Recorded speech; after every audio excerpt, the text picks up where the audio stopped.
አዳዲስ ወላጆች ልጅ ለመውለድ በሚዘጋጁበት ወቅትም ሆነ ጨቅላ ህጻናት ሲኖራቸው ከሚያሳስባቸው ነገሮች አንዱ ምን አይነት ወተት ለልጄ ልስጥ የሚለው ነው። የጡት ወተት ብቻ ልስጠው ወይንስ ፎርሙላ ልጨምር ወይንስ ደግሞ ቀላቅዬ ሁለቱንም ልስጥ ወይንም ደግሞ ሌሎች አማራጮች እንደ ላም ወተት አይነቶችንስ መጠቀም እችላለሁ የሚለው ብዙ ጊዜ አሳሳቢ ሊሆን ይችላል። በዚህ ቪዲዮ የትኛውን ብንመርጥ ይሻላል የሚለውን ከዛ በተጨማሪ እያንዳንዳቸው ያላቸውን ጥቅምና ቻሌንጆች እንዲሁም ደግሞ በምንመርጥበት ጊዜ ማገናዘብ ያለብን ሁኔታዎች ምንድናቸው የሚለውን የምነግራችሁ ይሆናል። ይህ ቪዲዮ ከተመቻችሁ ላይክ ማድረግ አትርሱ። እንዲሁም ደግሞ ሰብስክራይብ በማድረግ በየሳምንቱ የምንለቃቸው ጠቃሚ አዳዲስ ቪዲዮዎች እንዲደርሷችሁ ማድረግ ትችላላችሁ። ዶክተር ናትናኤል ነኝ፣ የህፃናት ስፔሻሊስት ሐኪም።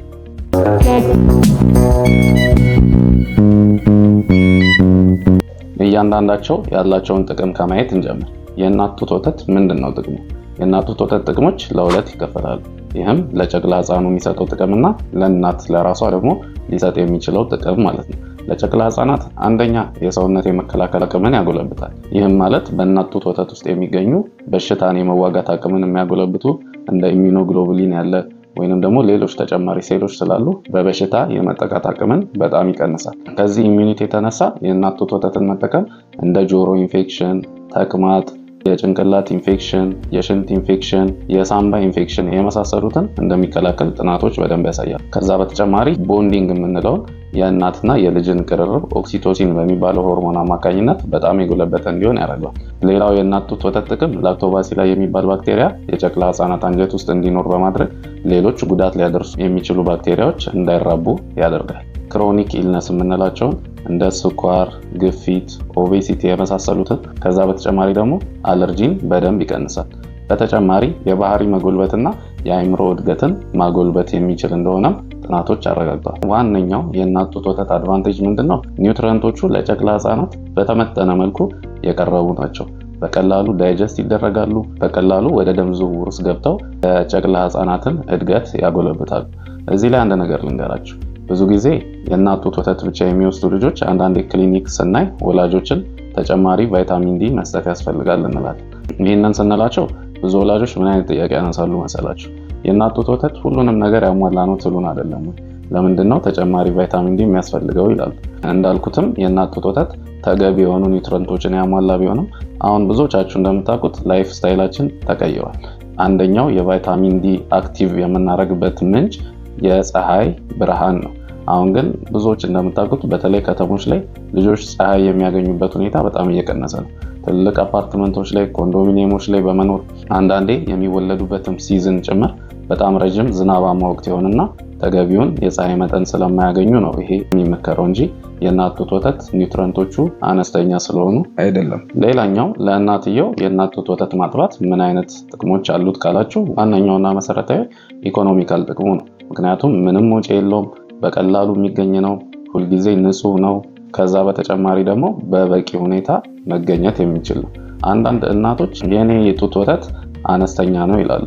በነገራችን ላይ እናቶች ጤነኛ እስከሆኑ ድረስ በጊዜው የተወለደ በደንብ የእናት ጡትን መሳብ የሚችል ልጅ እስካላቸው ድረስ የእናት ጡት ወተት አነስተኛ አይሆንም። በተፈጥሮ ለማንኛውም ወላድ የሚሰጠው የጡት መጠን ለልጁ በቂ ነው።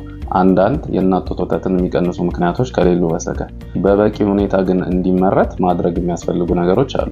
አንደኛው እናቶች በጣም ሪላክስድ ሆነው ከጭንቀት ነፃ በሆነ መልኩ ልጆችን ማጥባት ይኖርባቸዋል። ከዛ በተጨማሪ ደግሞ በደንብ ፈሳሽ መውሰድ ይኖርባቸዋል። ከዛ በተጨማሪ ዋነኛው ነገር የጡት ወተት በባህሪው እያጠቡ ሲሄዱ ነው በደንብ እየጨመረ የሚሄደውና ልጆችን በተገቢው መንገድ ማጥባት ያስፈልጋል። እናቶች ልጆችን ሲያጠቡ መከተል ያለባቸው ፖዚሽን እና አታችመንት የምንለዋለን። ይህ በራሱ ሰፋ ያለ መግለጫ ስለሚያስፈልገው ወደፊት ቪዲዮዎች የምሰራላችሁ ይሆናል። ነገር ግን ብዙ ጊዜ አካባቢያችን ላይ ያሉ ሌሎች እናቶች ሊሆን ይችላሉ አያቶችን በደንብ ጡት ማጥባትን እንዲያሳዩን መጠየቅ ምንም ነውር የሌለው መሆኑን ተረድቶ አካባቢ ላይ ያሉ ሰዎችን በደንብ መጠየቅም ጠቀሜታ ይኖረዋል። የተወሰነ ነገር ለማለት ልጆችን ስታጠቡ አንደኛ ሙሉ ሰውነታቸውን በደንብ ደግፎ መያዝ፣ ሁለተኛ ደግሞ ጀርባቸው ቀጥ እንዲል ማድረግ፣ እናትን ፊት ለፊት እያዩ እንዲሆን ማድረግ፣ ከዛ በተጨማሪ ሰውነታቸው የእናትን ሆድ እንዲነካ ማድረግ፣ እነዚህ አይነት ነገሮችን ማስተካከል ያስፈልጋል። አንዳንድ እናቶች የመጀመሪያው ሳምንት ላይ ብዙ ጊዜ የጡት ወተት አነሰ ይላሉ። እንደዛ ሊሆን ይችላል። ምክንያቱም ኮሌስትሮል የምንለው ቢጫ አይነት ከለር ያለው የሚወጣው የእናት ጡት ወተት በባህሪው አነስተኛ ነው። ምክንያቱ ደግሞ ይህ ወተት የመጀመሪያው ክትባት የምንለው ሲሆን አንደኛ ዓላማው የሰውነት የመከላከል አቅምን የሚያጎለብቱ ንጥረ ነገሮችን ከዛ በተጨማሪ ደግሞ ፕሮቲንን መያዝ ነው እንጂ መጠኑ ትልቅ ወይም ብዙ ላይሆን ይችላል። ቀስ እያለ ግን የእናት ጡት ወተት 2-3 ሳምንት እያለ ሲሄድ እየጨመረ እንደሚሄድ መገንዘብ ያስፈልጋል። ስለዚህ የመጀመሪያው ሳምንት ላይ የተወሰነ መጠኑ አነስተኛ ሊሆን እንደሚችል መረዳት ያስፈልጋል ማለት ነው። ከዛ በተጨማሪ የእናት ጡት ወተት ለእናቶች የሚሰጠው አድቫንቴጅ ኮንፊደንስን ያጎለብታል። እናት ጡት ባጠባች ቁጥር ከልጇ ጋር ያላት ቅርርብ ስለሚጨምር በደንብ ኮንፊደንት ሆና ልጇን ማሳደግ የምትችልበትን ሁኔታ ይፈጥራል። ሌላው እናቶች ከወለዱ በኋላ የሚያጋጥም የደም መፍሰስ አለ።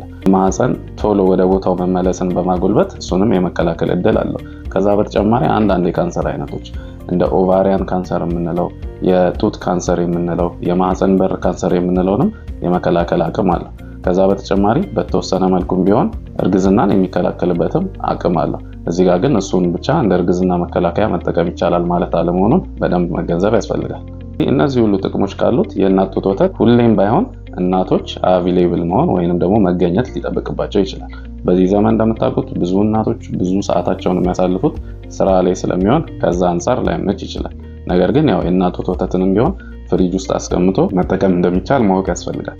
ሌላኛው ደግሞ ምንም እንኳን የእናት ጡት ወተት ቅድም እንዳልኳችሁ በበቂ ሁኔታ የተሰጠ ቢሆንም ለማንኛውም እናት አንዳንድ ግን የእናት ጡት ወተት እንዲያንሱ የሚያደርጉ ከሕክምና ጋር የተያዙ ሊሆን ይችላሉ። ሌሎች ደግሞ ተያያዥ ነገሮች ሊኖሩ ይችላሉ። ይህንን በሌላ ቪዲዮ በደንብ የሚሰራላችሁ ይሆናል ከነ መፍትሄው ማለት ነው። ስለዚህ እሱም አንደኛው ቻሌንጅ ሊሆን ይችላል የእናት ጡት ወተት ለመስጠት። በመቀጠል ፎርሙላ ምንድነው ያለው ጥቅም የሚለውን አንደኛው እስካልተወደደብንና መግዛት እስከቻልን ድረስ የፈለግነውን መጠን ሳንጨነቅ በማንኛውም ጊዜ ማግኘት ይቻላል። ከዛ በተጨማሪ ፎርሙላ ማንኛውም ቤት ውስጥ ያለ ሰው ልጁን ማጥባት የሚችልበትን መንገድ ይፈጥራል። ተጨማሪ ሰፕሊመንቶች ብዙ ጊዜ ቫይታሚን እና ሚነራሎች ፎርሙላ ውስጥ አብረው ስለሚሰሩ ለልጁ ጠቀሜታ ይኖራል። ሌላኛው የፎርሙላ ጥቅም ምንድነው? ፍሌክሲቢሊቲ። እናቶች ከስራ ጋር ተያይዘው በፈለጉት ሰዓት ስራ መግባት እንዲችሉ ከስራ ጋር ያለ ጫናቸውን ይቀንስላቸዋል ማለት ነው። ሁለቱ መሰረታዊ ደግሞ ቻሌንጆች ወይንም ጉዳቶች ከፎርሙላ ጋር ተያይዘው አንደኛው በተለይ በዚህ ሰዓት እንደምታውቁት የፎርሙላ ዋጋ በጣም እየናረ ነው የመጣው። ስለዚህ ኢኮኖሚካሊ በጣም ጫና ይፈጥራል። ሌላኛው የፎርሙላ ቻሌንጅ በጣም በንጽህና መዘጋጀት ይኖርበታል። ጡቶችን በንጽህና ማጠብ፣ ወተቱንም በንጽህና ማዘጋጀት ይጠይቃል ማለት ነው። ከዛ በተጨማሪ ቅድም የእናት ጡት ወተት ይሰጣል ያልናቸው ለህፃኑም ሆነ ለእናቶች የሚሰጣቸውን ጥቅሞች ብዙዎቹ ፎርሙላ ወተት የለውም። ሶስተኛው ለጨቅላ ህፃናት ወተት መስጠት የምንችልበት መንገድ ሚክስድ ፊዲንግ የምንለው ሲሆን ይህም የእናት ጡት ወተትና ፎርሙላን በማቀላቀል የምንሰጥበት መንገድ ነው። ይህ ከፎርሙላ ጋር ተያይዘው ያሉት አንዳንዶቹ የመጠን እናትን ሁሌ ያለመፈለግ እንደዚህ አይነት አድቫንቴጆች ሲኖሩት፣ ከዛ በተጨማሪ ደግሞ እናቶች ትንሽም ቢሆን የእናት ጡት ወተት ማጥባታቸውን እንዲቀጥሉ ይረዳቸዋል። ከዛ በተጨማሪ 6 ወር ላይ ተጨማሪ ምግቦችን ለማስጀመር ብዙ ከባድ አይሆንም። ምክንያቱም ልጆች ኦልሬዲ ቦትል ፊዲንግ የምንለው ወይም የጡጦ መጥባትን ስለለመዱ በተጨማሪ ምግብ ብዙ ላይ ቸገሩ ይችላሉ። ጉዳቱስ ምንድነው ካላችሁ፣ አንደኛው ያው ኢኮኖሚካሊ ከፎርሙላ ያነሰ ቢሆንም ወጪ እንደሚኖረው ማሰብ ያስፈልጋል። ሁለቱንም ቀላቅሎ ለመስጠት አንዳንዴ አስቸጋሪ ሊሆን ይችላል። ከዛ በተጨማሪ ኒፕል ኮንፊውዥን የምንለው አለ። ልጆች የቦትል ፊዲንግ ወይም ጡጦ በለመዱ ቁጥር ከጡቱ ጋር ሊምታታባቸው ስለሚችል አንዳንዴ ጡትን ሊያስቸግሩ ይችላሉ።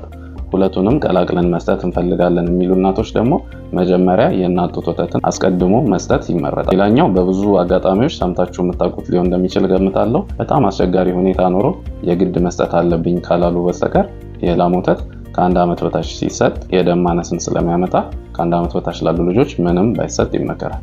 ስለዚህ የትኛውን ወተት ነው መስጠት ያለብን የሚለውን ስናይ የህፃናት ሐኪሞችም ሆነን የዓለም ጤና ድርጅት በተቻለ መጠን እስከ 6 ወር የእናት ጡት ወተትን ብቻ ምንም ነገር ሳይጨመር መስጠት እንዳለብን ነው የምንመክረው። ነገር ግን ካየናቸው ነገሮች አንፃር የኢኮኖሚ ሁኔታን ማገናዘብ ያስፈልጋል። እናቶች ከስራ ጋር ያላቸውን ሁኔታ ማገናዘብ ያስፈልጋል። ከዛ በተጨማሪ እያንዳንዱ ላይ የጠቀስናቸውን ጥቅሞችና ጉዳቶች በደንብ አገናዝቦ መስጠት ያስፈልጋል። እነዚህን ሁኔታዎች አገናዝባችሁ ወላጆች የትኛውንም መንገድ መረጣችሁ፣ ዋናው ነገር አንደኛ የሚያስፈልጋቸውን መጠን መስጠት ነው። ሁለተኛ በፍቅርና በእንክብካቤ ልጆችን እየመገቡ ማሳደግ ወሳኝ መሆኑን መረዳት ያስፈልጋል ማለት ነው። ስለ ወተት አመራረት አዳዲስ ወላጆችን ያግዛሉ ያልናቸውን ነጥቦች ያነሳንበት ቪዲዮ ይህንን ይመስላል። ቪዲዮ ከተመቻችሁ ላይክ ማድረግ አትርሱ። እንደዚህ አይነት ተመሳሳይ ጠቃሚ መረጃዎችን ለማግኘት ደግሞ ሰብስክራይብ በማድረግ የቻናላችን አባል ይሁኑ። ዶክተር ናትናኤል ነበርኩ። ሰላም።